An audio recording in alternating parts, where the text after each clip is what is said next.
નમસ્કાર. નમસ્કાર. શું નામ તમારું? વજુભાઈ વસરામભાઈ દાટી, કઈ જગ્યાએ રહેવાનું? પુણા ગામ, જેતી ચોક, સુરત. ઓકે. તો વજુભાઈ, તમને કઈક શરીરમાં તકલીફ હતી તો શું તકલીફ હતી? જરા જણાવો. કમરની તકલીફ હતી. કમરની તકલીફ હતી. એના હિસાબે શું થતું હતું? બેસી નતો એક તો નતો ઉભો થઈ શકતો. ઓકે, મતલબ પથારી વશ હતા. હા, હા. તો તમે કામ શું, ધંધો શું કરતા? હીરા ઘસતો હતો. હીરા ઘસતા હતા અને આવી તકલીફ થઈ ગઈ. હમ.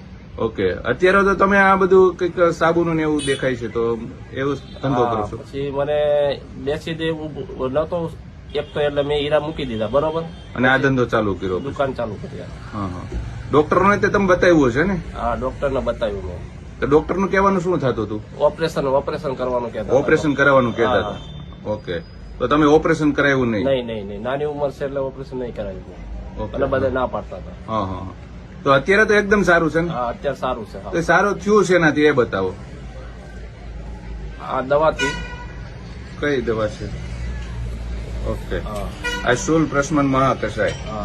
મિત્રો, આ જે આ ચરક ઋષિએ જે આપણા શાસ્ત્રોમાં જે ચરક સંહિતામાં લખેલું છે એ પ્રમાણે બનાવેલું શૂલ પ્રશમન મહાકષાય છે, જે કોઈ પણ પ્રકારના સાંધા, સાયટિકા, કમરનો દુખાવો, ઘૂંટણનો દુખાવો, સર્વાઇકલ બધામાં કામ કરે છે. ઓકે. આની સાથે શું લીધું હતું? એની સાથે એક આ લીધું હતું. આ ઓર્થોકેર ટેબ્લેટ. હા, ઓકે. આ બે પ્રોડક્ટ લેવાથી તમને અત્યારે એકદમ કમ્પ્લીટ છે. કમ્પ્લીટ છે. અત્યારે કોઈ પણ જાતનો પ્રોબ્લેમ નહીં, કોઈ પથારી, બધું કામ કરી શકો આ છો? કામ વજન ઉચકાવી આપું, બધું કરી આપું. વજન ઉચકાવી શકો છો અને બધું કામ પણ કરી શકો છો. ઓકે.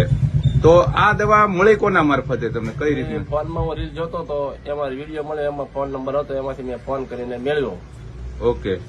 એના દ્વારા તમે દવા મગાવી? હા, મંગાવ્યો. ઓકે. અત્યારે એકદમ સારું. કેટલા મહિના તમે દવા લીધી? મેં 3 મહિના લીધી. 3 મહિના દવા લેવાથી અત્યારે એકદમ કમ્પ્લીટ, હા, કોઈ પણ જાતનો પ્રોબ્લેમ નથી. હા. ઓકે. તો વજુભાઈ, લોકો જે આમ વિડીયો જોઈ રહ્યા છે, તો એને શું કહેવાનું થાય છે તમારું? આ દવા લેવા જેવી ખરી? હા, લેવાય. આ દવા લેવાય અને ઓપરેશન કરવાનું કેમ તો આમને એકવાર સંપર્ક કરવો આ ભાઈનો. ઓકે.